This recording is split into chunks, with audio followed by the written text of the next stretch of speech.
He always had the world at his feet, but never knew what it meant to truly feel. She, despite the darkness, saw life more clearly than anyone else. Two different paths crossed in the rain, forever changing both of their destinies. When love blooms, in the most unexpected place, resisting becomes impossible. Before diving into this emotional journey, don't forget to like and share this inspiring story. Amber Mitchell adjusted her impeccable black blazer as she walked through the showroom of Exclusive Motors, the most prestigious luxury dealership in New York City. Her heels echoed softly on the marble floor as she headed to another day of work. At 32, she had earned the position of sales manager through absolute dedication and a natural talent for understanding her clients' needs.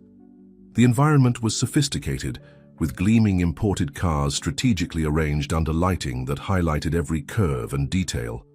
Amber knew each vehicle like the back of her hand, but more importantly, she knew people. It was this combination that made her the company's most successful salesperson. "Good morning, Ms. Mitchell," greeted Joe, the doorman who always arrived before everyone else. "You're looking radiant today." "Good morning, Joe, and I've told you not to call me Ms. It makes me sound like an old lady," she replied with a warm smile while typing in the access code. That Thursday morning promised to be special. Amber had an important meeting with a potential client, the kind that rarely appeared at the dealership. Richard Morgan, one of the most influential real estate developers in the country, had expressed interest in a fleet of executive vehicles for his company. While organizing the catalogs and preparing the meeting room, Amber couldn't contain her excitement. Not just for the sale itself, which would be significant, but because each major deal brought her closer to her dream, opening her own dealership. Her different space where women would feel truly welcomed and respected when buying their cars. "Amber, he's here," announced her assistant Patricia, in a tone of voice that mixed nervousness and admiration. Richard Morgan was even more impressive in person than in the business magazine photos. Tall with his well-lived 40-something years, he emanated an aura of power and sophistication. He wore a tailored Italian suit and a watch that cost more than many cars in the showroom. "Mr. Morgan, welcome to Exclusive Motors," Amber greeted him professionally, extending her hand. "I'm Amber Mitchell, corporate sales manager." His handshake was firm and his dark brown eyes lingered on hers for a moment longer than necessary. "The pleasure is mine, Amber, and please, call me Richard." The meeting flowed naturally. Amber presented the vehicle options, discussed technical specifications and commercial terms with a fluency that clearly impressed Richard. He wasn't the type of man who was easily impressed. "You really understand the subject," he commented, leaning back in the leather chair. "It's rare to find someone so prepared and authentic in this field. I believe technical knowledge is important, but understanding the client's needs is fundamental," Amber responded, feeling a slight blush on her cheeks at the unexpected compliment. The conversation extended beyond what was planned, drifting to topics other than cars. Richard seemed curious about Amber's professional journey, and she found herself sharing her dreams and aspirations with an openness she normally didn't show in a professional environment. Her dealership focused on female customers. "Interesting," he commented, genuinely intrigued. "Do you have a structured business plan?" Amber nodded, her eyes shining with enthusiasm. "I've been studying the market for years. Women represent a growing percentage of luxury vehicle purchases, but they're still treated condescendingly in many dealerships. You should present this project to me sometime," suggested Richard, standing up to end the meeting. "Who knows? Maybe a partnership opportunity will arise." Amber's heart raced. This was more than she could have expected from a simple sales meeting. "It would be an honor, Richard. How about discussing it over dinner?" he proposed, with a smile that Amber would discover was his trademark. "To celebrate closing the fleet purchase, of course." Amber hesitated for a moment. Mixing business with pleasure wasn't her style. But there was something about Richard that intrigued her, a mixture of power and vulnerability that she couldn't fully decipher. "Why not?" she replied, surprising herself with the quickness of her response. As she watched him leave the dealership, Amber felt that something important had happened that morning. It wasn't just the biggest sale of her career. It was as if the universe had conspired to put someone in her path who could transform her dreams into reality. What she didn't know at that moment of optimism and expectations was that that encounter would indeed change her life, but in ways she could never have imagined. Destiny had its own plans, and Amber was about to embark on a journey that would test not only her professional dreams, but her very essence as a woman. Patricia approached as soon as Richard left, practically bouncing with curiosity. "So, did you close the sale? And this dinner?" Amber smiled, organizing the documents on the table. "The sale is practically closed. As for the dinner, it's just a business meeting, Patricia." But as she spoke those words, something inside told her it wouldn't be just that. The gleam in Richard's eyes as he said goodbye, the warmth of his handshake, the way he looked at her, everything indicated that this business meeting could be the beginning of something much bigger. That night, upon arriving at her apartment, Amber spent hours choosing the perfect outfit for dinner. She opted for an elegant black dress, but not too daring. Professional, but with a touch of sensuality. While looking at herself in the mirror, she tried to convince herself that she was just preparing for an important meeting. But her racing heart and the butterflies in her stomach told a different story. Amber Mitchell, the woman who always put her career first, who built her reputation based on competence and professionalism, was about to embark on an adventure that would completely change the course of her life. The restaurant chosen by Richard was exactly what Amber expected.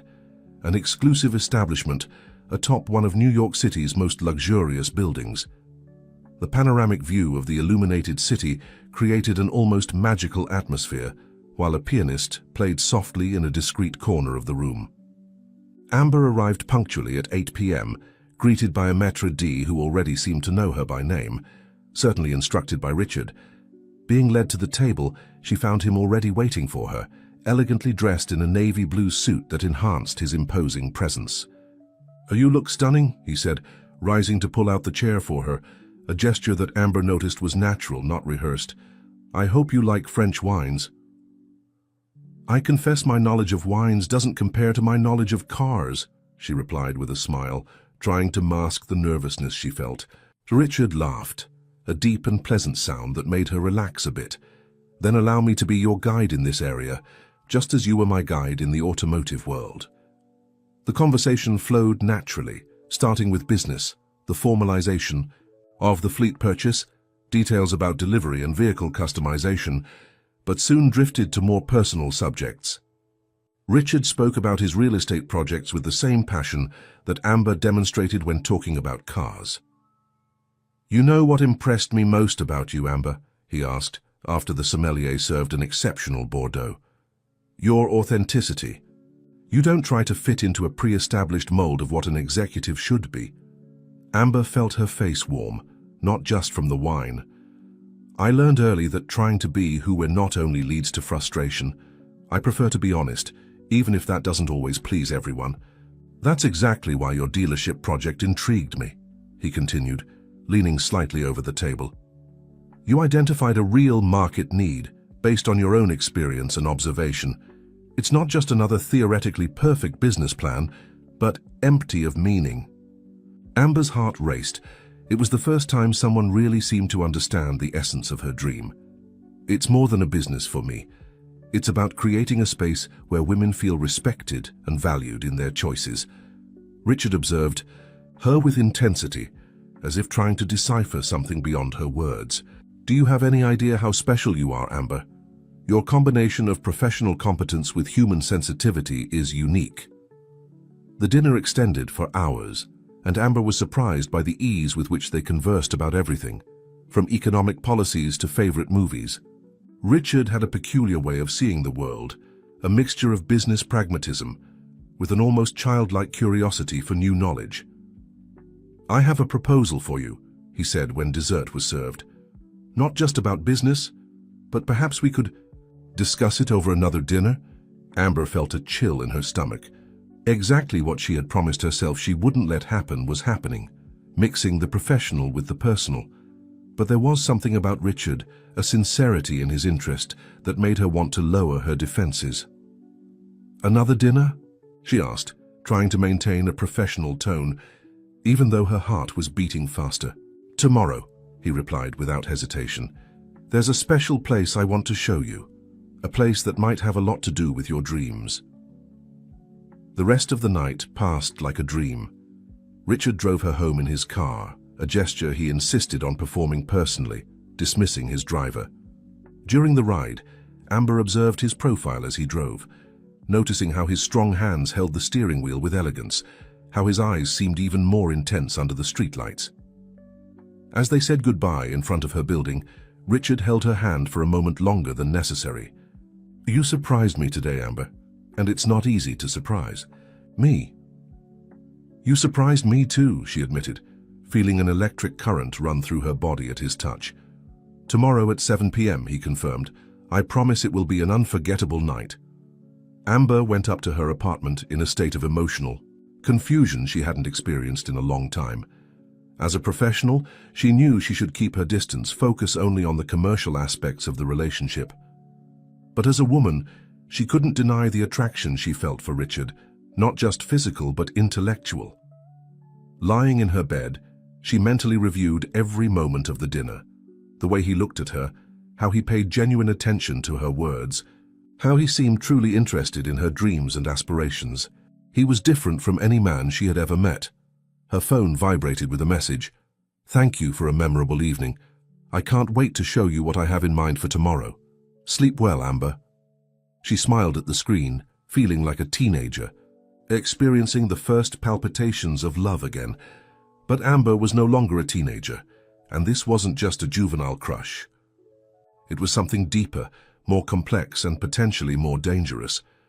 Before sleeping, she looked at the folder with her dealership project, which she always kept near her bedside. Her professional dreams had always been her priority, her North Star. Now, for the first time, she felt that perhaps there was room for something more in her life, something that could transform not just her career but her heart. What Amber didn't know was that that night marked only the beginning of a journey that would test not just her professional dreams, but also her capacity to love, and especially her strength to remain true to herself when everything around her began to change. The next day passed like a blur for Amber. At the dealership, she found herself distracted, recalling details from the previous night, anticipating what Richard might have planned for that evening. Her team noticed the subtle change in her behavior, the unexpected smiles, the occasional distant look. "Ms. Mitchell is in love," Patricia whispered to one of the salesmen, both observing their boss from afar. At 6:30 p.m., Amber left the office, ignoring the curious looks.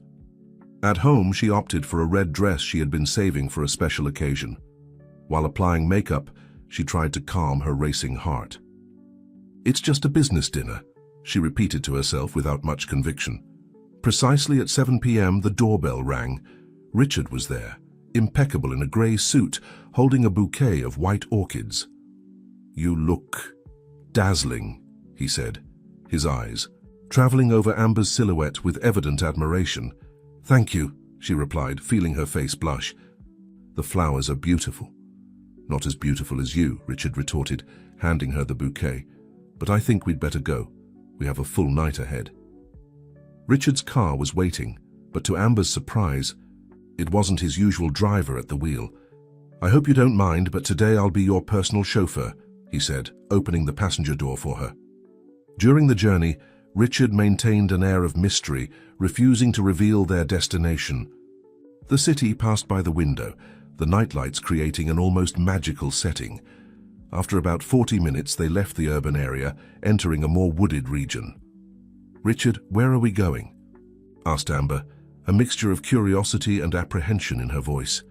He smiled, that smile that was already beginning to make her heart skip a beat. "Trust me, Amber, we're almost there." Finally, the car stopped in front of a large wrought iron gate. Richard typed in a code and the gate opened, revealing a long tree-lined driveway. At the end of the path stood an imposing mansion, a blend of classic and modern architecture. "Welcome to my home," announced Richard, parking the car. Amber was speechless. The property was stunning, far beyond what she could have imagined. Richard guided her inside, through a sumptuous entrance hall, until they reached a terrace overlooking the illuminated gardens. A table was set for two, with candles, flowers, and a bottle of champagne in an ice bucket. The scene seemed straight out of a romantic movie. "Richard, this is amazing," said Amber, still trying to absorb everything. He smiled, pulling out the chair for her to sit. "I thought we deserved a more private setting for our conversation today." As Richard served the champagne, Amber couldn't help but notice how everything seemed perfectly orchestrated. It was a grand gesture, almost intimidating in its perfection. "So," she began, trying to maintain a professional tone, "you mentioned a proposal yesterday." Richard nodded, his eyes fixed on hers. "Yes, but before we get into that, I want you to know that I was extremely impressed with you, Amber, not just as a professional, but as a person." Her heart raced. "Thank you, Richard. I confess that you impressed me too." He smiled, leaning forward. "Amber, what would you say if I offered you the opportunity to realize your dream, to open your own dealership, exactly as you imagined?" Amber almost choked on her champagne. "What do you mean?" "I'm willing to invest in your project. Not just financially, but with all my network of contacts and business experience," explained Richard, his tone serious and determined. Amber's head was spinning. It was everything she had always dreamed of, presented on a silver platter. But a little voice in her mind warned her to be cautious. "Richard, I don't know what to say. It's an incredible offer, but you wonder why I'm doing this," he completed, reading her thoughts. Amber nodded, grateful that he understood her hesitation. Richard took her hand on the table, his touch sending shivers up her arm. "Amber, since I met you, I realized that you're different. Your passion, your integrity, your vision, they're rare in this world. I want to be part of that. I want to help make your dream a reality." His eyes shone with an intensity that Amber had never seen before. It was more than just a professional interest she could feel. "And there's more," he continued, his voice dropping a tone. "I think I'm falling in love with you, Amber." The world seemed to stop for a moment. Amber felt as if the air had been sucked from her lungs. It was all too fast, too intense. "Richard, this is a lot to process," she said, finally finding her voice. "The project, your feelings, I need time to think." He nodded, understanding. "Of course I understand. I don't want to pressure you. Take all the time you need." The rest of the evening passed in a mixture of professional conversation and moments of palpable romantic tension. Richard shared more details about how he could help make Amber's dream come true, while she internally struggled with her conflicting feelings. When he drove her back home, the air between them was charged with expectation and possibilities. "Think carefully about my proposal," said Richard, holding her hand before she got out of the car. "Both the professional and the personal." Amber nodded, unable to form words. Upon entering her apartment, she felt as if she had just emerged from a dream. Or was it the beginning of one? Lying in her bed, Amber spent hours going over every detail of the evening in her mind. Richard's offer was everything she had always wanted professionally. But what about the personal side? Was she ready to get involved with someone so quickly and intensely? Her phone vibrated with a message from Richard. "I can't stop thinking about you. I hope your dreams are as sweet as you are." Amber smiled at the screen, feeling a mixture of excitement and apprehension. She knew she was on the verge of a major change in her life. What she didn't know was whether this change would lead her to heaven or to hell. The weeks that followed were an emotional roller coaster and difficult decisions for Amber. After days of intense reflection, she decided to accept Richard's proposal, both the professional and the personal. The dream of having her own dealership was about to become a reality, and with it a romance that promised to be as intense as it was unexpected. The process of opening the new dealership advanced at a surprising speed. With Richard's resources and contacts, obstacles that would normally take months to overcome were resolved in a matter of days. Amber found herself immersed in a whirlwind of meetings, decisions, and planning. "Are you sure you want to call the dealership Woman at the B Wheel?" asked Richard, frowning as he examined the logo proposals. Amber smiled, confident. "Absolutely. It's time to redefine this expression, transform it into a symbol of empowerment. Richard observed her with a mixture of admiration and something Amber couldn't completely decipher, perhaps a hint of concern. Your enthusiasm is contagious, my love. I just hope the market is ready for such a direct approach. Their relationship developed in parallel with the dealership project. Richard was attentive, romantic, always surprising Amber with grand gestures. Dinners at exclusive restaurants, expensive gifts, weekends at luxury resorts. It was a new world. For her, full of sparkle and possibilities. However, as time passed, Amber began to notice small cracks in the perfect facade. During a dinner with Richard's friends, she felt out of place in conversations about yachts and properties in exotic countries. "Don't worry about it," whispered Richard, noticing her discomfort. "Soon you'll get used to this world." But Amber wasn't sure if she wanted to get used to it. Her passion had always been cars, and the challenge of building something meaningful, not simply accumulating wealth and status. The grand opening of Woman at the Wheel was a major event. The press showed up in force, attracted by the innovative proposal and Richard's presence, a well-known figure in the business world. Amber, stunning in a red suit, spoke about her vision of a space where women would feel truly respected and valued. "This is just the beginning," she declared, her voice trembling slightly with emotion. "We're going to change how the automotive market sees and treats women." The applause was enthusiastic, but Amber couldn't help noticing the skeptical looks from some of the guests, especially Richard's friends. For them, it seemed that all this talk about female empowerment was just a clever marketing strategy. In the months that followed, Woman at the Wheel began to gain traction. Sales exceeded expectations, and the dealership quickly became a reference point for women seeking a differentiated purchasing experience. Amber was radiant with success, but something bothered her. Richard, although always present and supportive, seemed increasingly impatient with what he called her obsession with work. "You need to learn to relax, darling," he said one night after Amber spent hours reviewing reports. "Let the team handle it. You're the owner now, you don't need to be involved in every detail." But for Amber, being involved in every aspect of the business was fundamental. That's how she ensured her vision was truly implemented. The tension between them subtly grew. Richard began pressuring Amber to participate more in social events, arguing that networking was essential for business growth. But at these events, Amber often felt like a trophy, introduced as Richard's girlfriend, instead of the successful businesswoman she was. One night, after a particularly tense dinner with investors, Richard exploded, "Why do you have to be so you all the time? Can't you just smile and agree sometimes?" Amber was shocked. "Being myself is exactly what brought me here, Richard. I thought you valued that." He sighed, running a hand through his hair in frustration. "I do value it, Amber, but you need to understand that in this world sometimes you have to play the game. We can't always say exactly what we think."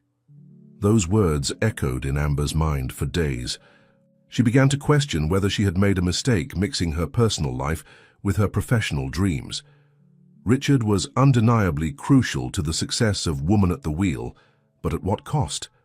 On a particularly stressful afternoon, Amber decided to do something she hadn't done in a long time: drive.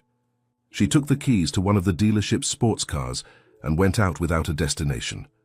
The rumble of the engine and the feeling of control at the wheel always calmed her. While driving, she reflected on her journey. She had achieved her dream, was dating a powerful and attractive man, living a life that many envied. So why did she feel a growing void in her chest? Her phone rang. It was Richard. "Where are you? We have an important dinner tonight, remember?" Amber hesitated before answering. "I'm driving, Richard. I needed to clear my head a bit." "Driving? Amber, you have a company to run. You can't just go out there like you're a what, Richard?" she interrupted, feeling a sudden wave of irritation. "A car saleswoman." The silence on the other end of the line was deafening. "I'll be there for dinner," she finally said, hanging up before he could respond. As she returned to the dealership, Amber felt a mixture of conflicting emotions: love, gratitude, frustration, doubt. She had achieved her dream, but at what cost, and what did the future hold for her and Richard? The sun was setting on the New York horizon, painting the sky in shades of orange and pink. Amber observed the city through the windshield, feeling simultaneously on top of the world and completely lost. One thing she knew for certain: the decisions she would make in the coming days would shape not only her professional future, but her very identity. The dinner that night was an exercise in restraint for Amber. Seated at the table with Richard and a group of influential investors, she struggled to keep a smile on her face while her mind seethed with conflicting thoughts. "So, Amber, how is the experience of managing your own dealership?" asked one of the guests, a middle-aged gentleman with a smile that didn't reach his eyes. Before she could answer, Richard intervened. "Oh, she's doing wonderfully well. Woman at the wheel is already a resounding success." Amber felt a twinge of irritation. Why wouldn't he let her answer for herself? Taking a deep breath, she decided to take the reins of the conversation. "Actually," she began, noticing Richard's warning look, "it's been a fascinating and challenging journey. We're not just selling cars, but changing paradigms." The rest of the table fell silent, observing her with a mixture of curiosity and skepticism. "I firmly believe that the automotive market needs to evolve in its approach to female customers," she continued, feeling more confident. "It's not just about painting cars pink, but creating an environment where women feel truly respected and valued in their choices." Richard cleared his throat, clearly uncomfortable. "Amber has always been a visionary," he said, trying to soften the tone of the conversation. "But of course we understand that the market has its peculiarities." The rest of the evening passed in a haze of superficial conversation and forced laughter. Amber felt increasingly out of place, as if she were playing a role in a play for which she didn't know the script. On the way back home, the silence in the car was palpable. "Did you really need to make that speech?" Richard finally broke the silence, his voice tense. Amber stared at him, incredulous. "Speech? I was just honestly answering a question." "Amber, darling," he sighed, as if explaining something to a child. "At these dinners, the goal is to make connections, not give lectures on feminism." "So I should have stayed quiet and smiled?" she retorted, feeling anger rise. "That's not what I'm saying," Richard replied, his frustration evident. "But there are ways to express yourself without sounding so combative." Amber fell silent, watching the city lights pass by the car window. She wondered when expressing her opinions and passions had become combative. In the days that followed, Amber immersed herself in work with even more dedication. Woman at the Wheel was gaining notoriety, and she was determined to prove that its success wasn't just a stroke of luck or the result of Richard's investment. One afternoon, while reviewing some contracts in her office, Patricia, her assistant, from the exclusive Motors days and now sales manager at the new dealership, hurried in. "Amber, you need to see this," she exclaimed, handing over a business magazine. On the cover, a photo of Amber next to Richard with the headline, "The Power Behind the Wheel: How Richard Morgan is Revolutionizing the Female Automotive Market."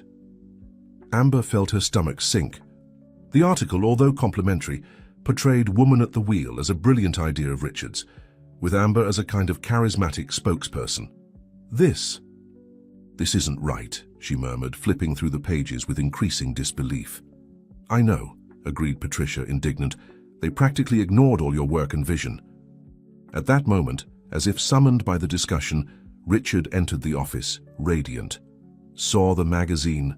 Here's fantastic publicity for us," he exclaimed, kissing Amber's cheek. She instinctively moved away. "Richard, this isn't right. The article makes it seem like Woman at the Wheel was your idea." His smile faltered for a moment. "Amber, darling, that's how it works. My name carries weight, attracts attention. In the end, it benefits all of us." "All of us?" she repeated, incredulous. "Or just you?" Richard sighed, clearly irritated. "Don't be ungrateful, Amber. Where would you be without my investment? My contacts?" The words hit Amber like a slap. She looked at Patricia, who watched the scene with evident discomfort, and then back at Richard. "I think we need to talk," she said, her voice surprisingly calm. "In private." When Patricia left, closing the door behind her, Amber faced Richard. For the first time, she saw him not as the powerful and charming man she had fallen in love with, but as someone who perhaps had never really understood her. "Richard," she began, carefully choosing her words, "when you offered me this partnership, I thought it was because you believed in me and my vision. And I do believe," he protested. "Look at what we've built together." "No, look at what I've built," Amber corrected, her voice gaining strength. "With your money, yes. With your contacts. True, but the vision, the hard work, the passion, all of that is mine." Richard observed her with a mixture of surprise and something that almost seemed like disappointment. "Amber, you're being irrational. We're a team, remember?" "A team?" She laughed without humor. "A team where you make the decisions, where I should smile and agree, where my voice is seen as combative." The silence that followed was deafening. Amber could hear her own heart beating, feeling that she was on the verge of a decision that would change everything. "I love you, Richard," she finally said, her voice soft, "but I'm beginning to realize that maybe you love the idea of me more than who I really am." He took a step toward her, his face a mask of confusion and frustration. "What do you mean by that?" Amber took a deep breath, feeling a clarity she hadn't experienced in months. "I mean that maybe we made a mistake. Mixing business and love, maybe it's not the best idea for us." The words hung in the air between them, heavy and irreversible. Amber knew she was standing on the edge of a precipice, about to leap into the unknown. But for the first time in a long time, she felt truly herself. What would happen next? Amber was about to discover the true price of being true to herself in a world that constantly tried to mold her in its image. The silence that followed Amber's words seemed endless. Richard stared at her, his face a mixture of incredulity and contained anger. "You can't be serious," he finally said, his voice trembling slightly. "After everything we've done together, everything we've built." Amber felt a wave of contradictory emotions, guilt, fear, but also a strange sense of freedom. "Richard, I'm grateful for everything you've done, but I can't continue living a life that isn't truly mine." "Not truly yours?" he repeated, incredulous. "I gave you everything, Amber. The dealership, the status, a life that most people only dream of having." "Exactly," she exclaimed, surprising them both with the intensity of her voice. "You gave me. But what about what I built for myself? What's left of the Amber you met in that first meeting at Exclusive Motors?" Richard ran a hand through his hair, visibly frustrated. "You've changed, Amber, evolved. Isn't that what you wanted?" "I wanted to grow, not lose myself," she replied softly. "And that's what I feel is happening. I'm losing myself amid all these expectations, these unspoken rules of your world." Richard's look softened for a moment, and Amber saw a glimpse of the man she had fallen in love with. "I just wanted the best for you, for us." "I know," she said, feeling tears form in her eyes. "But the best for me can't be decided by someone else, not even by you." The phone on Amber's desk rang, breaking the tension of the moment. She answered automatically, still looking at Richard. "Ms. Mitchell, this is Auto Woman magazine. We'd like to schedule an interview about the success of Woman at the Wheel and your journey as an entrepreneur." Amber hesitated for a moment, her gaze meeting Richard's. She saw in him a mixture of challenge and resignation. "Of course," she finally replied. "It would be my pleasure to give the interview." Upon hanging up, Amber felt as if she had just crossed an invisible line. Richard seemed to have understood the significance of that moment as well. "So that's how it's going to be?" he asked, his voice laden with emotion. "You're just going to discard everything we have?" Amber shook her head, feeling the weight of her next words. "I'm not discarding anything, Richard. I'm choosing to be true to myself, to my vision. If that means we can't be together." She left the sentence hanging, unable to complete it. Richard observed her for a long moment, as if seeing her for the first time. "Do you really believe you can do this alone?" he asked, his voice a mixture of challenge and concern. Amber straightened her shoulders, feeling a determination she hadn't experienced in a long time. "I don't know if I can, but I know I need to try." The days that followed were a whirlwind of emotions and difficult decisions. Amber and Richard tried at first to maintain a cordial relationship, focusing on the professional aspects of their partnership. But it soon became clear that the dynamic between them had irrevocably changed. In a tense meeting with the legal team, they discussed the terms of a possible dissolution of their business partnership.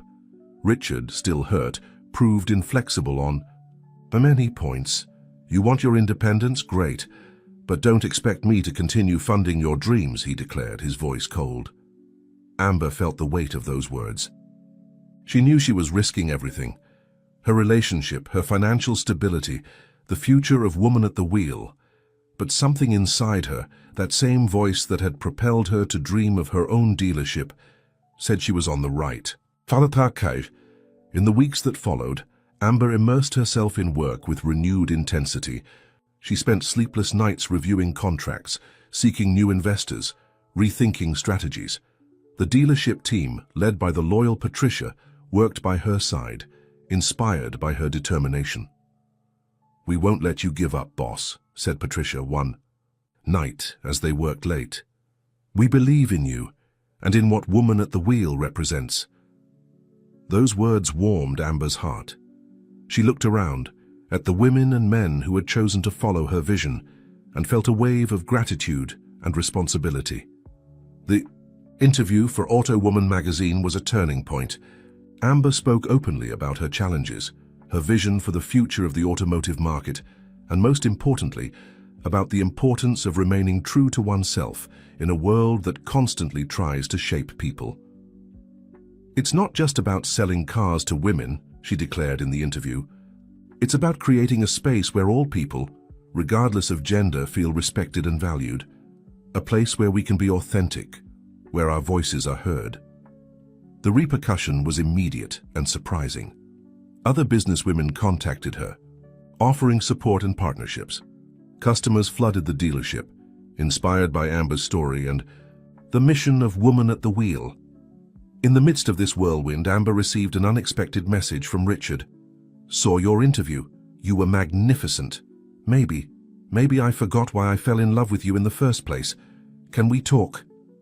Amber looked at the message for a long time, feeling a mixture of emotions. Part of her wanted to run back to the safety and comfort that Richard represented, but another part, the part that was flourishing and strengthening each day, knew she couldn't go back. With trembling fingers, she typed her response. "Thank you, Richard. Yes, we can talk, but things can't go back to the way they were before. I hope you can understand and respect that." As she sent the message, Amber looked out her office window, observing the movement in the dealership. She saw confident women testing cars, saleswomen passionately explaining technical details, customers of all genders being treated with equal respect. A smile formed on her lips. The path ahead was still uncertain, full of challenges and possible obstacles. But for the first time in a long time, Amber felt truly in control of her life, of her destiny. The sound of a horn caught her attention. Outside, a group of smiling women posed for a photo next to a newly purchased car. Amber felt her heart fill with pride and determination. Regardless of what the future held, she knew one thing for certain. The journey of woman at the wheel was just beginning, and she was ready for every curve and every straight path that lay ahead. Breakfast at the small bakery near the dealership had become a ritual for Amber. It was a moment of calm before the daily storm, a space to organize her thoughts and prepare for the challenges that would inevitably come. On that particular morning, as she absently stirred her cappuccino, she reflected on the turbulent events of recent weeks. The dissolution of her partnership with Richard was almost complete, a painful but necessary process. The negotiations had been tense, with moments of open hostility, but also instances of mutual understanding. "Ms. Amber?" A shy voice pulled her from her thoughts. She looked up and saw Julie, a young saleswoman from the dealership, standing next to her table. "Good morning, Julie. Any problems?" asked Amber, noticing the girl's nervousness. "Actually, I wanted to thank you," said Julie, sitting down after a gesture from Amber. "What you're doing, the way you're fighting for woman at the wheel, it means a lot to all of us." Amber felt a lump in her throat. "Thank you, Julie. It means a lot to me, too." After Julie's departure, Amber sat there, absorbing the impact of those simple but profound words. It was a reminder of why she was doing all this, of why it was worth fighting. Arriving at the dealership, Amber was greeted by Patricia, who seemed more agitated than normal.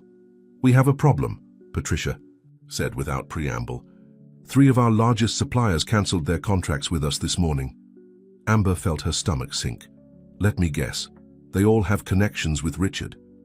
Patricia nodded grimly. "It seems so. And there are rumors that others may follow." "Zoot!" Amber took a deep breath, feeling the weight of responsibility on her shoulders. It wasn't just her dream at stake, but the livelihood of dozens of employees, the trust of hundreds of customers. "Right," she said, her mind already working on solutions.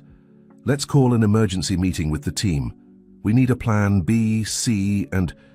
The following hours were a whirlwind of phone calls, emails, and frantic meetings. Amber led her team with a mixture of determination and empathy, listening to ideas, delegating tasks, and above all, keeping everyone focused and motivated. "We won't let this knock us down," she declared in a general meeting at the end of the Teosin. "This is just another challenge, and we'll overcome it together." That night, alone in her apartment, Amber finally allowed the tears to come. The stress, fear, and exhaustion of recent days hit her with full force. For a moment, she wondered if she had made a terrible mistake, if she shouldn't have accepted the role Richard wanted her to play. Her phone rang, interrupting her dark thoughts. It was an unknown number. "Hello," she answered, hesitant. "Amber? This is Lisa Montgomery from Auto Parts USA." Amber caught her breath. Auto Parts USA was one of the largest automotive parts suppliers in the country, a company she had always dreamed of having as a partner. "Miss Montgomery, it's a pleasure to hear from you. How can I help you?" "Actually, Amber, I'm the one who wants to help you," replied Lisa, her voice warm. "I read your interview in Auto Woman and was impressed with your vision. I'd like to discuss a possible partnership with Woman at the Wheel." Amber felt a wave of relief and excitement course through her body. "That would be wonderful, Ms. Montgomery. I'd love to schedule a meeting." "Great," said Lisa. "And Amber, don't let the dinosaurs of the market intimidate you. The future belongs to visionaries like you." After hanging up, Amber stood still for a moment, letting hope be reborn in her chest. She picked up a framed photo on the side table. It was her, much younger, next to her first car sold at Exclusive Motors. Her eyes shone with pride and determination. "That's it, girl," she murmured to the photo. "We're still in the race." In the days that followed, Amber worked tirelessly to restructure Woman at the Wheel's supply chain. The partnership with Auto Parts USA opened doors she didn't even know existed. Other companies, many led by women, contacted her, interested in being part of the revolution Amber was leading in the automotive market. In the midst of all this whirlwind, she received an unexpected message from Richard. "Heard about the suppliers? I had nothing to do with it, I swear. I hope you can overcome this obstacle. Despite everything, I still believe in your potential." Amber looked at the message for a long time, a mix of emotions stirring in her chest. Finally, she replied, "Thank you, Richard. We're finding our way. I hope one day we can look back and see that all this made us better people." Weeks turned into months. Woman at the Wheel not only survived the crisis, but emerged stronger. Amber's innovative approach, focused on empowerment and mutual respect, attracted more and more customers and partners. One sunny afternoon, Amber was in her office when Patricia entered, carrying a large envelope. "This arrived for you," she said, handing over the envelope with a mysterious smile. Amber opened it, curious. Inside she found a business magazine. On the cover, to her surprise, was she herself, smiling confidently next to a sports car. The headline read, "Amber Mitchell, revolutionizing the automotive market with vision and courage." Tears of joy and pride filled her eyes. She looked out the window at the movement in the dealership. She saw her team working with passion, saw customers being served with respect and attention. In that moment, Amber knew she had made the right choice. The path hadn't been easy, and there would likely be many more challenges ahead. But she was, exactly where she should be, being exactly who she should be. Woman at the Wheel wasn't just a business, it was a symbol of change, of perseverance, of authenticity. And Amber was ready to continue driving that change, no matter how winding the road ahead. The morning sun had barely risen on the horizon when Amber arrived at the dealership. It was Saturday, but she could barely remember the last time she had taken a weekend off. Not that it bothered her. Every minute dedicated to Woman at the Wheel was an investment in her dream. As she walked through the silent showroom, admiring the gleaming cars, Amber reflected on how much her life had changed in recent months. The dealership had not only survived the crisis, but was flourishing in ways she had hardly dared to dream. A sudden movement caught her attention. In the reflection of one of the cars, she saw a familiar figure approaching. Her heart skipped a beat. Richard? She turned, surprised. There he was, the man who had been so central to her life and career, looking strangely out of place in the environment he had helped create. Richard looked older, more tired, but his eyes still had that intense gleam that had attracted her in the beginning. "Good morning, Amber," he said, his voice a mixture of nervousness and determination. "I hope I'm not interrupting." Amber shook her head, still stunned by the unexpected appearance. "No, What are you doing here, Richard?" He took a step forward, hesitant. "I needed to see you, talk to you. There are so many things I need to say." Before Amber could respond, the sound of heels echoed through the showroom. Patricia appeared, her eyes widening at the sight of Richard.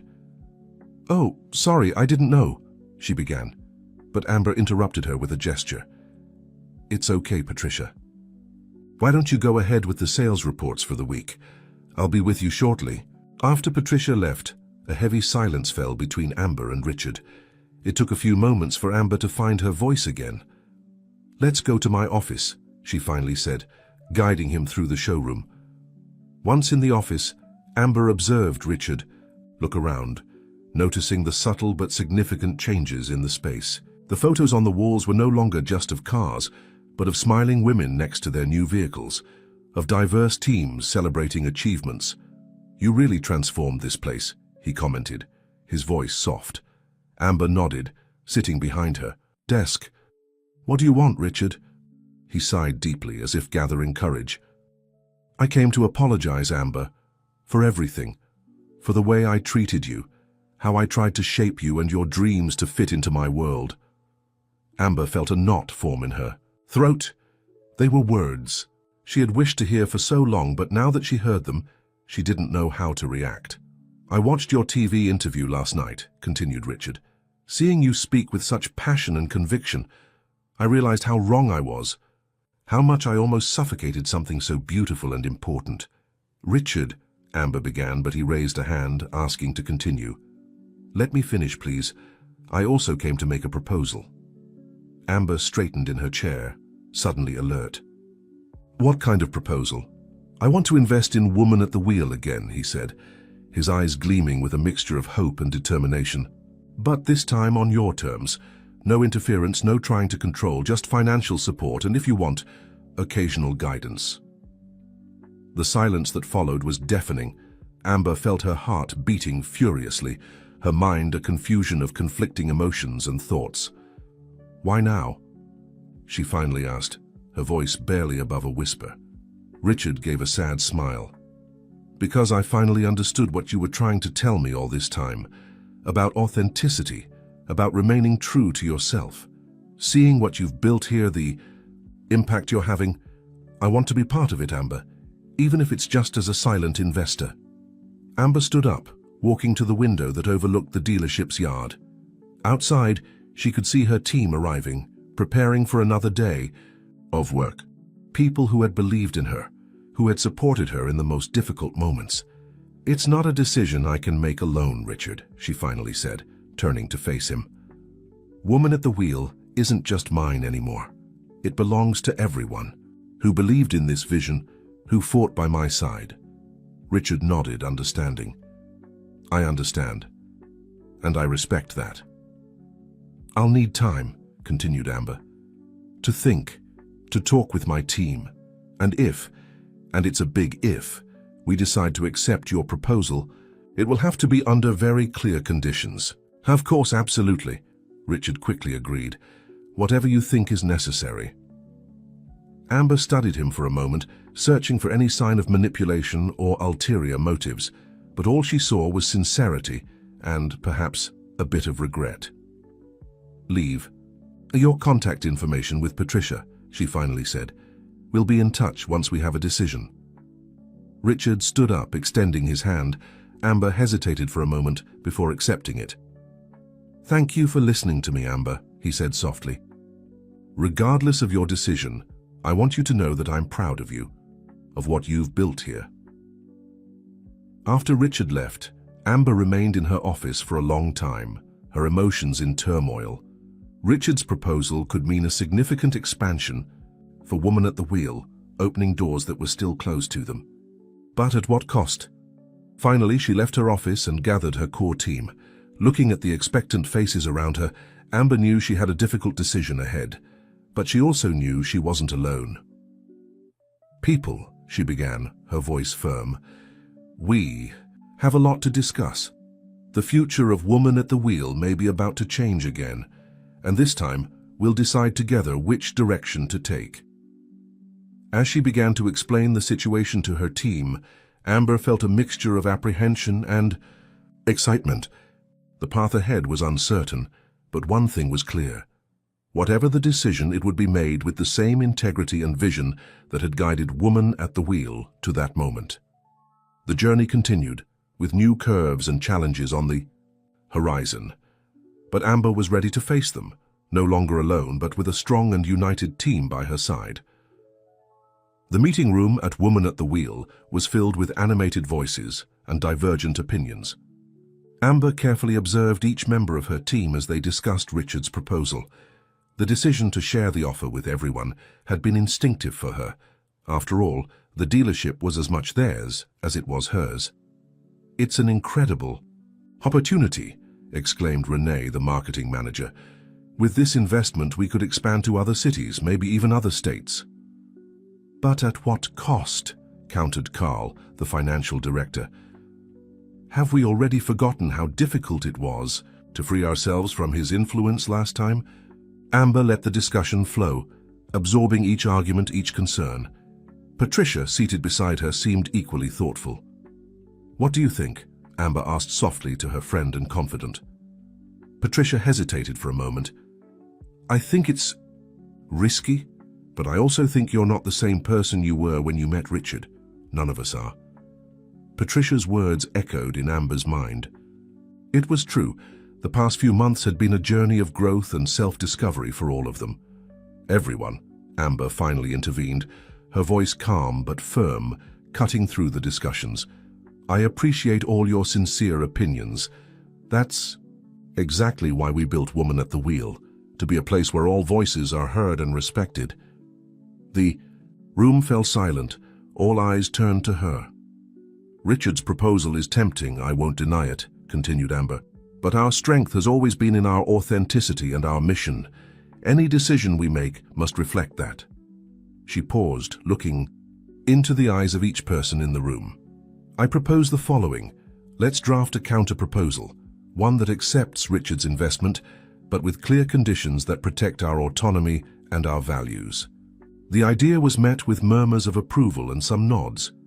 Amber, said Julie, the young saleswoman who had thanked her that morning at the cafe, what if he doesn't accept our conditions? Amber smiled, feeling a mixture of pride and gratitude for the young woman's courage in expressing her concern. Then we'll continue our path as we've done so far, with determination, creativity, and supporting each other. The following hours were dedicated to the meticulous drafting of the counter-proposal. Each team member contributed, bringing unique perspectives and innovative ideas. Amber observed, amazed, how the document took shape. It wasn't just a response to Richard, but a declaration of the values and vision of Woman at the Wheel. It was already night when Amber finally found herself alone in her office, the finalized counter-proposal in her hands. She hesitated for a moment before picking up the phone and dialing Richard's number. Amber, his voice sounded surprised and hopeful. I wasn't expecting to hear from you so soon. Richard, she replied, keeping her voice steady. We have a counter-proposal for you. Would you like to schedule a meeting to discuss it? There was a pause on the other end of the line. Of course, he finally replied. How about tomorrow, at the cafe near the dealership? Amber agreed and, after setting the time, hung up. She looked out the window at the city lights that were beginning to shine in the night. So many things had changed since that first meeting with Richard, so many challenges overcome and lessons learned. The next morning, Amber arrived at the cafe before the arranged time.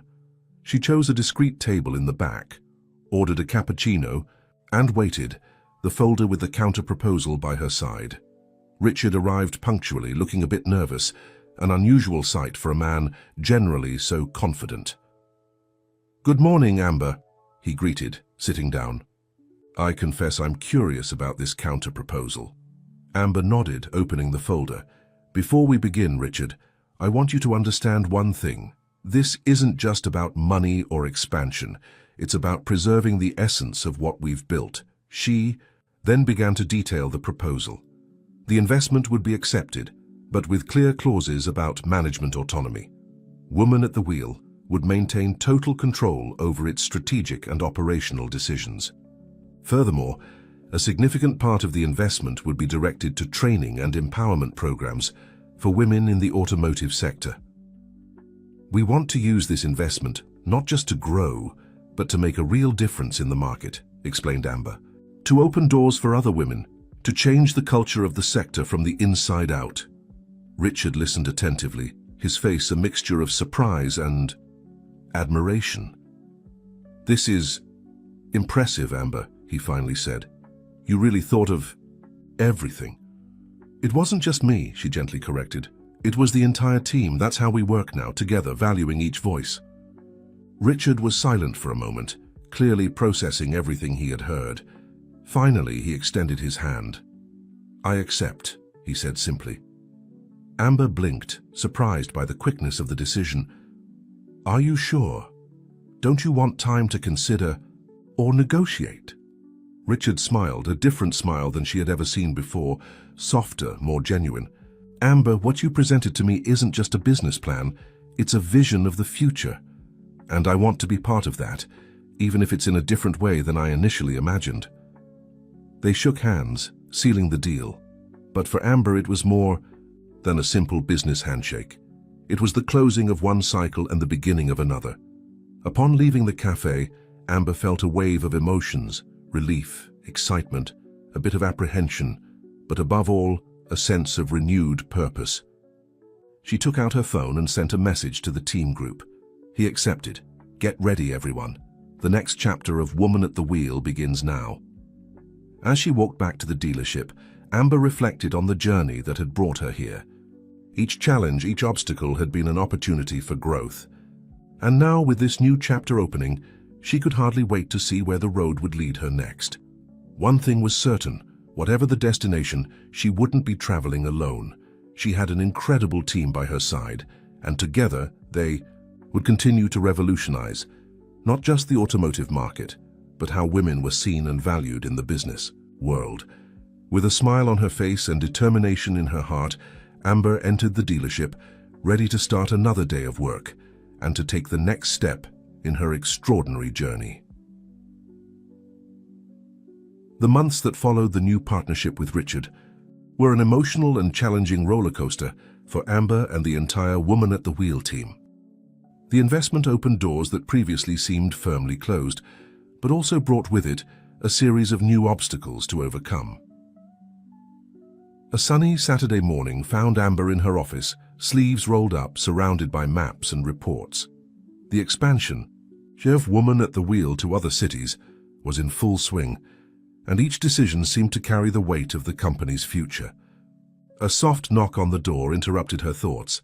It was Patricia carrying 2 cups of coffee. Thought you could use some caffeine, she said with a smile, placing one of the cups on Amber's desk. You know me too well, Amber laughed, grateful for the break and the company. Patricia sat down, her eyes scanning the scattered documents. How's the planning going for the new branch in Boston? Amber sighed, running a hand through her hair. Complicated. Finding the perfect location is proving more difficult than we imagined. And there's the question of the local team. Are you thinking of implementing that recruitment idea we discussed? Patricia asked, her eyes shining with enthusiasm. Amber nodded, a smile forming on her lips. Yes, I think it's the perfect time to put it into practice. The idea was revolutionary.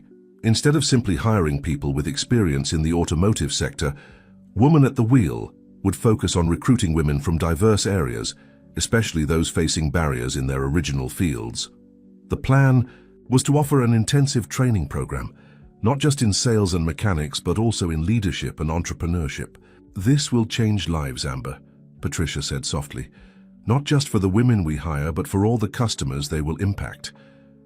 Amber felt a wave of emotion hearing these words.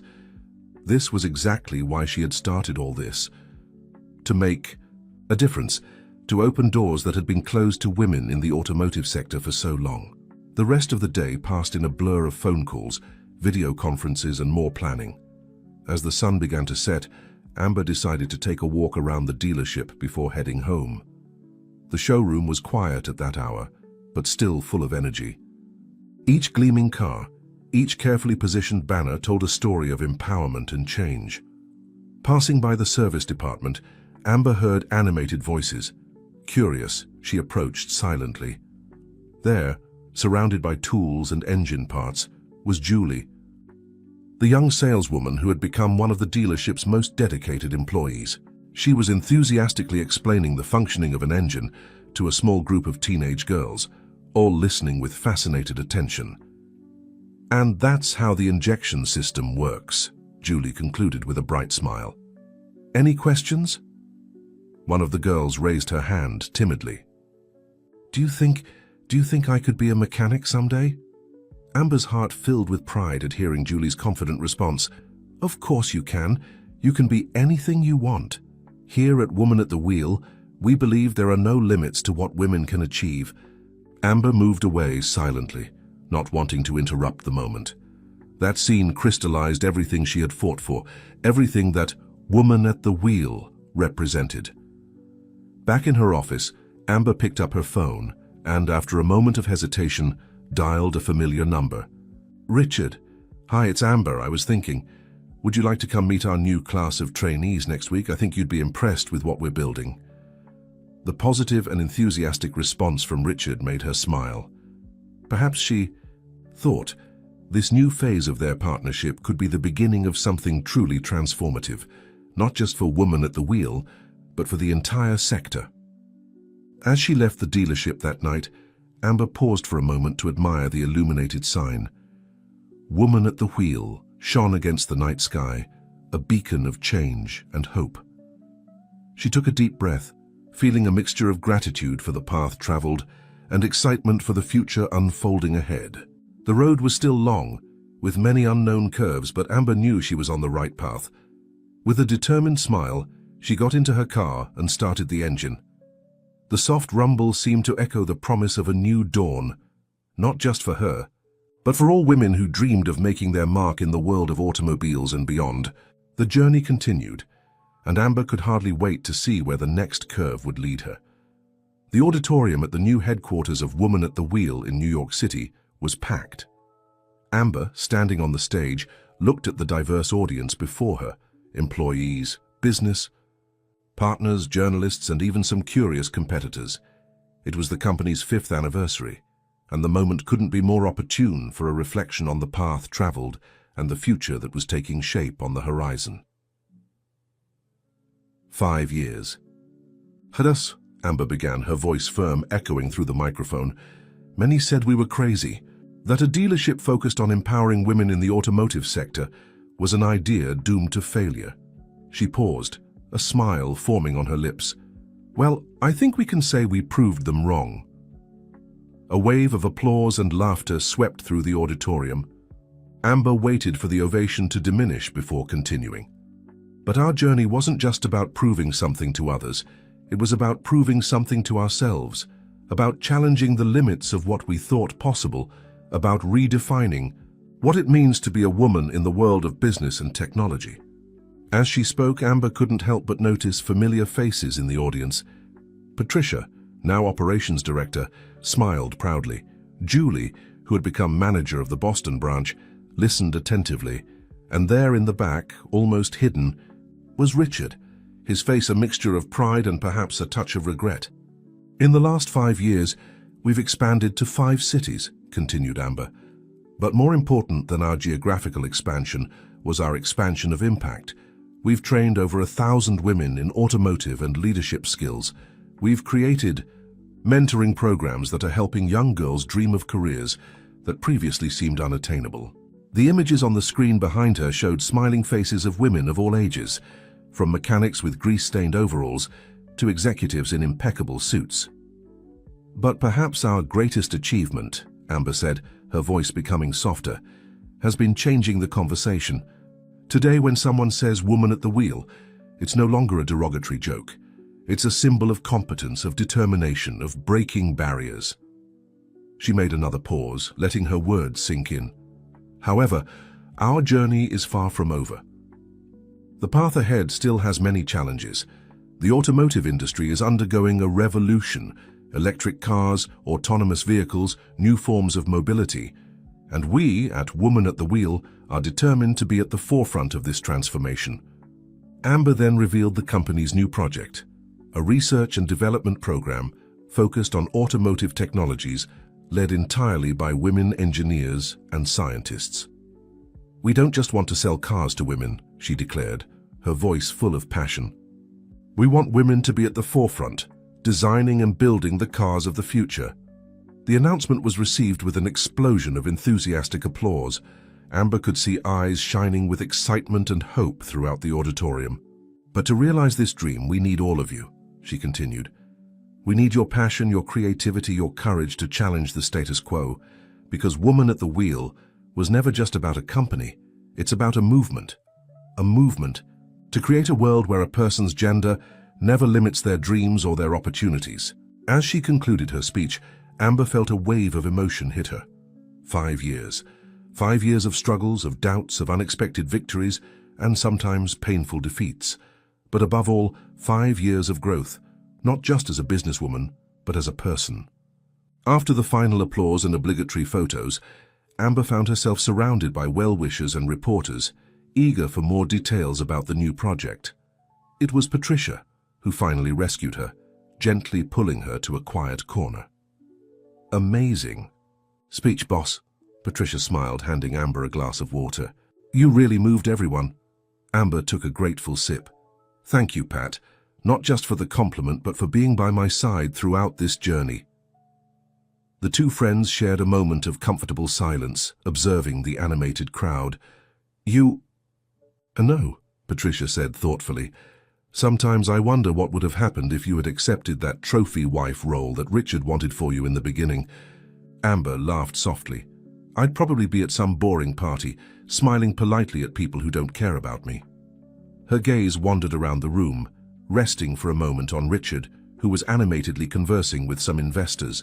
He caught her eye and waved discreetly, a gesture she returned. Do you regret it? Patricia asked softly. How things ended between you two? Amber considered the question for a moment. No, she finally replied. Of course, there were difficult moments when I doubted myself. But each challenge, each obstacle made me stronger, more determined. She smiled at her friend. And it brought me here, surrounded by incredible people like you, doing work that truly matters. The sound of clinking glasses called everyone's attention. It was time for the official anniversary toast. As Amber prepared to join the celebration, she couldn't help but feel a wave of gratitude and hope. The path to here hadn't been easy, but each curve, each obstacle had been worth it. And now, with the future opening up before her like an unexplored road, Amber knew she was exactly where she should be, at the wheel of her life and her destiny. Chapter 12. The Road Ahead. The rising sun painted the New York City sky with shades of pink and orange as Amber arrived at the headquarters of Woman at the Wheel. It was a special day, the official launch of the new research and development. program she had announced at the company's anniversary celebration. As she walked through the parking lot, Amber couldn't help but smile at the diversity of vehicles, from cutting-edge electric cars to carefully restored classic models. Each told a story, reflecting the unique journey of its owner. Upon entering the building, she was greeted by a buzz of excitement. The lobby was filled with women of all ages and backgrounds, engineers, designers, programmers, and students, all eager to be part of this new phase of the company. "Good morning, Ms. Mitchell," greeted the security guard with a warm smile. "Joe, how many times do I need to tell you not to call me Ms.?" she replied with a laugh. "Ah, old habits die hard," he winked. "Good luck today." Amber headed to the auditorium where the launch event would take place. On the way, she passed several familiar faces, employees who had grown with the company, some of whom she had personally mentored over the years. Patricia met her at the entrance to the auditorium, tablet in hand and earpiece firmly in place. "All ready," she informed. "The press is already positioned. The program participants are eager and, oh, Richard just arrived." Amber nodded, feeling a mixture of nervousness and anticipation. "Great, let's begin." The event unfolded like a dream. Amber introduced the brilliant minds behind the new R&D program, a diverse team of women scientists and engineers from all over the country. They spoke about their innovative projects, from new sustainable materials for vehicle manufacturing to advanced algorithms for autonomous cars. When it came time for questions, a young reporter raised his hand. "Ms. Mitchell, with all due respect, don't you fear that an exclusively female program might be seen as discriminatory?" Amber smiled, already expecting this type of question. "I understand your concern," she began, "but it's important to remember the historical context. For decades, women were systematically excluded from these fields. Our program doesn't aim to exclude anyone, but rather to create opportunities where they didn't exist before. It's about balancing the scales." She paused, looking directly at the camera. "Besides, the benefits of our research will be for everyone. Safer, more efficient, and more sustainable cars are good for the entire society, regardless of gender." After the event, as the crowd dispersed, Amber found a moment of quietude. She went up to the building's terrace, her favorite place to reflect. From up there, she could see the city stretching to the horizon. So many lives, so many stories. And somewhere down there, perhaps at this very moment, there was a girl dreaming of becoming an engineer, or a mechanic, or a CEO. A girl who now had an example to follow, a path to travel. "Impressive view, isn't it?" A familiar voice pulled her from her thoughts. Amber turned to see Richard approaching, hands in pockets, a soft smile on his face. "Richard," she greeted him with a nod, "thank you for coming today." He joined her at the balustrade, looking out at the city. "Wouldn't miss it for anything. What you've built here, Amber, it's truly extraordinary." They stood in silence for a moment, letting the words hang in the air between them. "You know," Richard finally said, "there was a time when I thought I knew what was best for you, for this company." Amber looked at him, surprised by his frankness. "I was wrong," he continued. "You proved that your vision, your passion was exactly what was needed, not just for a woman at the wheel, but for the entire sector." Amber felt a lump in her throat. "Thank you, Richard. That means a lot to me." He smiled, a genuine smile that reached his eyes. "I'm proud to have been part of this journey, even if not always in the right way." They shared another moment of comfortable silence, observing the city below. "So," Richard finally asked, "what's next for the great Amber Mitchell?" She laughed softly. "Honestly, the sky's the limit. We have so many exciting projects ahead, so many lives to impact." Her gaze turned to the horizon, where the sun now shone brightly. "But above all, I want to continue inspiring. I want every woman, every girl who walks through our doors to know that she can be anything she dreams of being."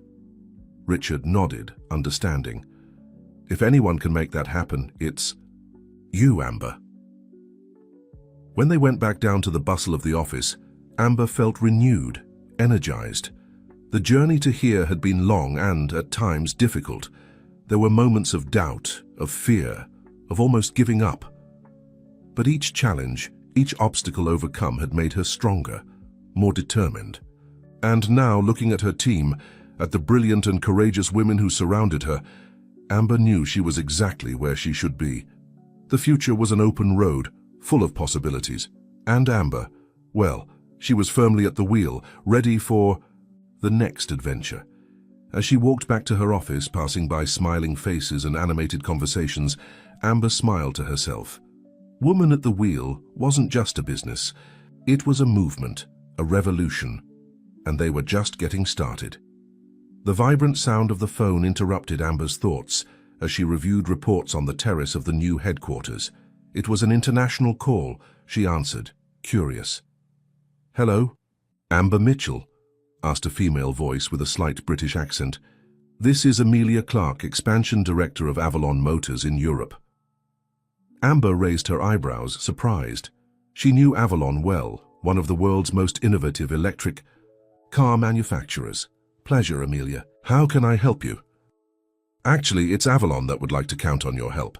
We've been following your work with Woman at the Wheel, and we're extremely impressed. We're planning to launch a line of sustainable vehicles aimed at the female audience, and we'd like to invite you to be our strategic partner in Latin America." Amber needed a few seconds to process the proposal. International partnerships were something she aimed for in a distant future, but now it seemed that future was knocking at her door. "May I ask for a few days to discuss with my team before responding?" she said, maintaining professional calm even with her racing heart. "Of course, Amber, we're eager to hear your decision. I'll send the details by email." Upon hanging up, Amber felt a wave of enthusiasm. Expanding the reach of Woman at the Wheel to an international market could mean not just financial growth, but also an even greater impact on the global automotive industry. But there were also risks. Getting involved with an international giant meant more visibility, more responsibility, and more expectations. With determined steps, she went down to the office, already mentally gathering her team. Once again, it was time to decide which curve to follow. While Amber and her team discussed the possibilities of the partnership with Avalon Motors, another unexpected piece of news reached her. Patricia entered the meeting room hurriedly, holding a tablet. "You need to see this now," she said with a concerned look. On the screen, a headline gleamed. "Richard Morgan announces new dealership aimed at women. Competition or retaliation?" Amber's stomach gave a slight knot. She knew Richard had an ambitious vision, but she didn't expect him to try to replicate the concept they had created together.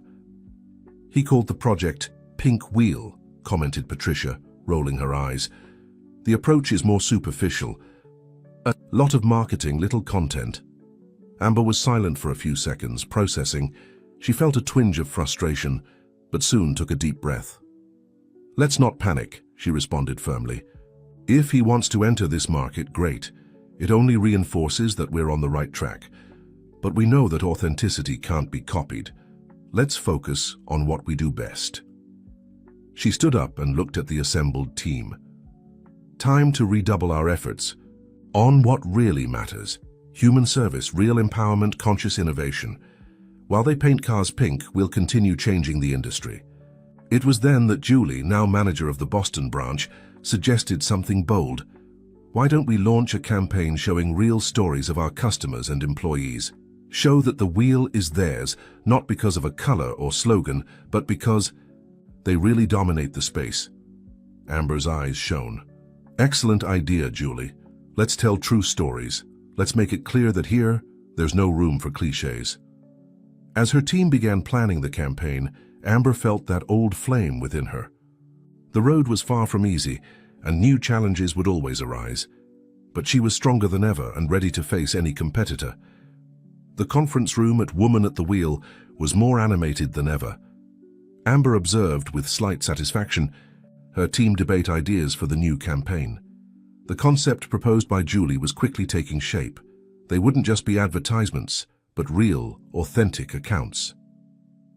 "I want us to tell stories of transformation," Amber said with a gleam in her eyes. "I want to show Fiona's journey, our first mechanic. Sarah's, who bought her first car here and opened her own transport company afterwards. I want whoever watches to see the power of women who make a difference." The idea was bold and risky. Unlike conventional advertising campaigns, this campaign was emotional, human, and authentic, something that no competitor could imitate with simple figures or canned strategies.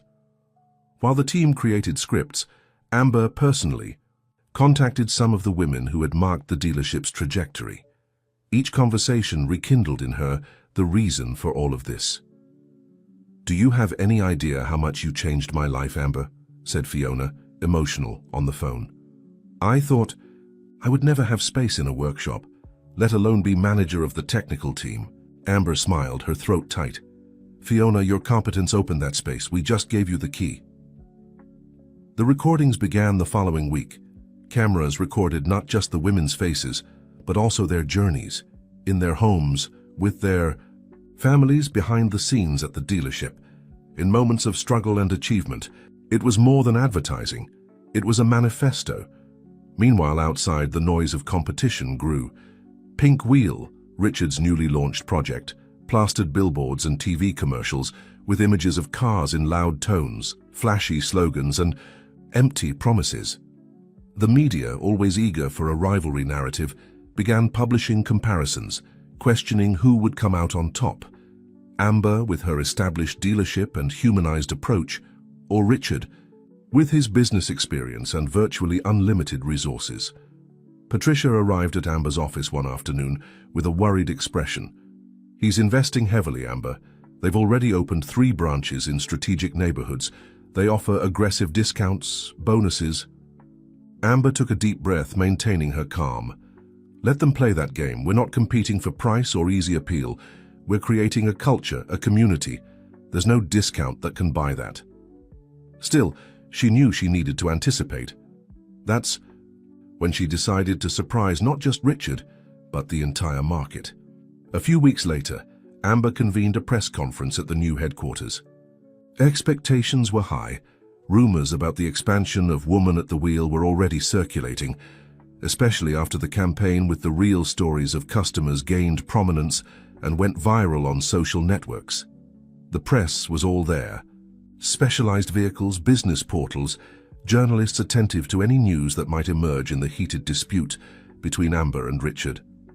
She climbed onto the stage with confidence, holding a small control in her hands.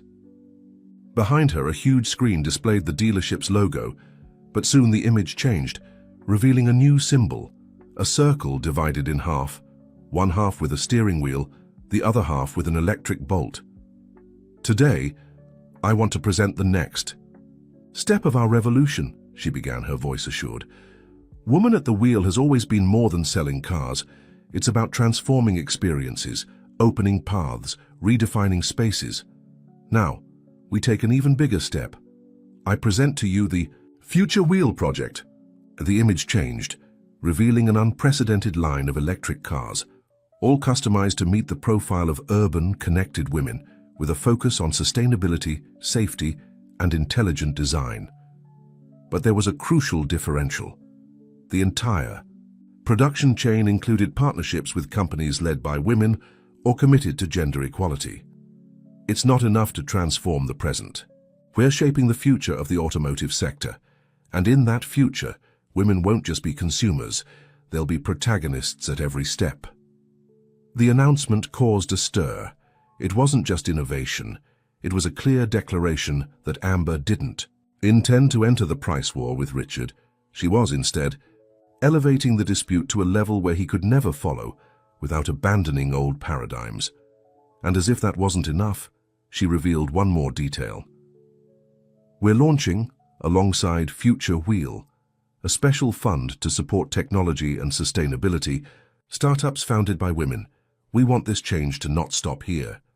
The impact was immediate. Investors, customers, even competitors began to see that Amber was once again 2 steps ahead. That night, as she watched the news popping up on the portals, Patricia entered the office holding a tablet. "Richard posted a statement," she said, showing it to Amber. In the text, he publicly congratulated the Future Wheel initiative and said he recognized the need to rethink his approach. Amber read, silent. "He understood that this game isn't about volume or aggressive marketing," commented Patricia with a smile. And I think he finally realized that you don't drive looking in the rearview mirror. Amber looked out the window, observing the vibrant city ahead. She knew the challenges weren't over. The road remained long, full of curves. But with each new decision, each brave bet, she proved that who's truly at the wheel is the one with vision, courage, and above all, authenticity. Let's accelerate, she said with a determined smile. The future is just ahead.